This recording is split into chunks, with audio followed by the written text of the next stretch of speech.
What's some of the things you're doing successfully in your business now to prospect and get in front of people, like outside of AEP, like just the rest of the year? So outside of AEP, I mean, obviously, we're a pretty big referral operation, just in the way that we treat our peoples. We have obviously a little referral program, not much, a little referral program, but I think people are actually giving us the referrals just because how we treat them and how we help them from Yes. there. But outside of that, I'm still a little old school. I still buy some direct mail leads. We do. We're doing a lot with the seminars still, Yeah. which I still love doing those. They're a lot of fun. The other thing that we did, so anybody out there listening, we actually partnered with UnitedHealthcare. They're the broker manager actually reached out to us and we started that relationship. So now what we're doing is moving forward with them is he's actually helped us create some relationships with dentists. They have a dentist referral program. It's a pretty cool program how it works. So for after AEP season this year, we're doing a lot under the community events with the DSNPs. So they're actually helping us with all that. So United actually has a platform where you can order all these kits and these banners and these tablecloths and all this stuff that are free that UHC pays for as long as it's for DSNPs. So he's going to help us with community events, moving that forward for next year. So we're pretty excited about the first 2 quarters of next year, just on that one piece right there. That's awesome. What are some of the other? And that's free. Sorry, I didn't mean to cut you off. No, and go. that's free. So that's free things that they can do. Is Name those again. The dentist is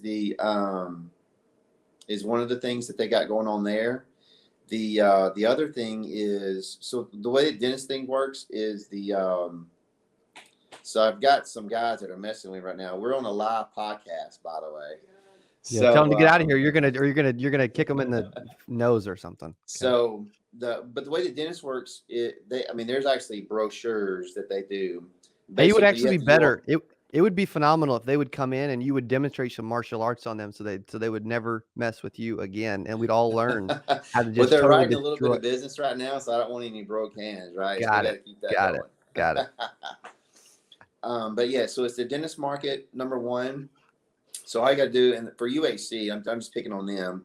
They actually have a portal you can go into, and you can actually download the entire list of dentists within their network.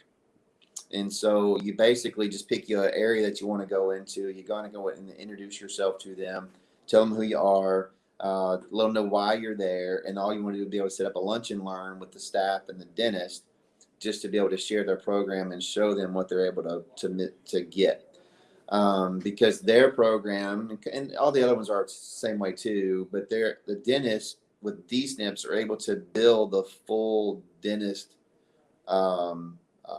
benefit. So if it's a $3,000 benefit for like us in Mississippi, then that dentist can bill all $3,000 to the client under UHC, right? So it's a benefit for the dentist. If he's got 100 or Medicaid clients and he can figure out that stuff out, all of a sudden he's got $300,000 worth of revenue that he can make that year.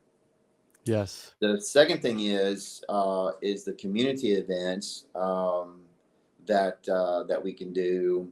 And there's even laundromats, believe it or not. There's a whole formulary to just go set up a community event at a laundromat. There was a guy here, he unfortunately passed away, but in 3 months, he made over 40 grand sitting in laundromats selling DSNPs. What? Yes. So we're actually piggybacking that whole idea, and we've actually got all the laundromats lined up for the first 2 quarters next year. Laundromats. What? So you take little Tide Pods, right? So you take Tide Pods, believe it or not, little kids, little baggies, and you put Tide Pods in there, put little business cards in there, and then as these people come in, you just hand them a little gift bag with Tide Pods in there, right? Help them save their money because they're having to spend money on laundry detergent. So anyway, we got all kind of fun stuff lined up for after AEP next year. I'll let you guys know how that works. Dude, that's awesome, man. That's cool. Well, when are you gonna set aside some time and teach people everything you know, not just martial arts, but your insurance ways as well. I struggle with that now, Cody. I'd love to be able to do it. And sometimes I feel as though I'm not where I need to be financially, number one. Number two, it's still in my head. Am I really that good to really sit down and kind of help somebody move to the next level, because you do see all this stuff around, everybody else is doing things, and you're like, I'm nowhere close to that. But I do struggle with that. I'm hoping next year that I can really kind of, maybe through your guidance or whatever, that we can kind of help me figure that part of it out. Yes. And the answer is yes, by the way. You are vastly impressive and knowledgeable enough to help others crush it like you have. There's no doubt about that, right? I appreciate it. Yeah, seriously. I'm curious too. You had one seminar, your first seminar that my dad was there for. Talk about that. Wasn't that like a year and a half or 2 years ago or something? Yeah, so I just got back. So I had been with another agency for about 4.5 years, made a decision to join back with you guys, come back and be an independent. So it was in September 12th was the seminar. I won't forget that. It was like September 12th. Wow. We were in Memphis. So I did a 3,800 piece mail out for that Memphis area up there. We had 125 registrations off of a 3,800 piece mail out. What kind of percentage return is that? I have no idea. It was a lot. 125 divided by 3,800. Is that what you said? Yes. 3.28%. Yes. Wow. It was huge. It was crazy. So I called your dad up because we were doing it at the Golden Corral. The Golden Corral can only really hold 40 people comfortably. Was it one seminar? Your dad, huh? Was it one seminar? Yes. 1 day seminar. Just so I called your dad. I was like one period. It wasn't like multiple times. It was like one. One.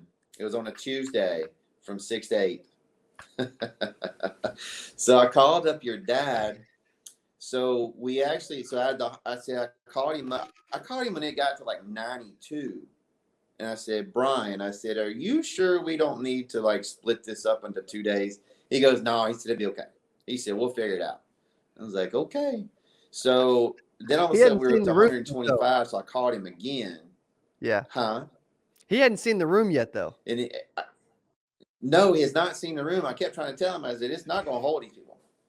So fast forward, long story short, we had 75 people actually show up for that seminar. The room, you couldn't put anybody else in the room. We had, all the tables were full. There was the walls were lined with chairs. And then right outside the door, we kept the doors open. And then the whole, I don't know, another 400 square feet was full of people out there. And your dad was yelling through the whole presentation just to try to make sure those people could hear it. It was crazy. We're actually still selling people today off of that seminar. And what did it cost to put that one seminar on? So the mail out, you might as well figure the mail out was what, then it was like 55 cents a mail out. So we did 1,300, whatever that is. Yeah. The food tip and all that was another $1,500. So like $3,500. Roughly. $3,500. How many policies you think you've written off that? We sold on that one. So we didn't sell them all in the beginning. Like I said, we're still selling some. We probably came close to, policy wise, we're probably close to 100 policies just off of that one seminar. That's how you make $35. That's how you acquire a policy for $35. If you love this video, you know I got another one that you're gonna love. I got a video just to your right here. Click on that. It's gonna be amazing. You're gonna love it, and I'll see you in there. Yeah, my exact thing is, if you're not running 30 appointments a week. Yeah, you don't relate it to a dollar part-time. amount. You relate it to appointments. appointments. Yes. Yeah, and the same thing. Again, I did this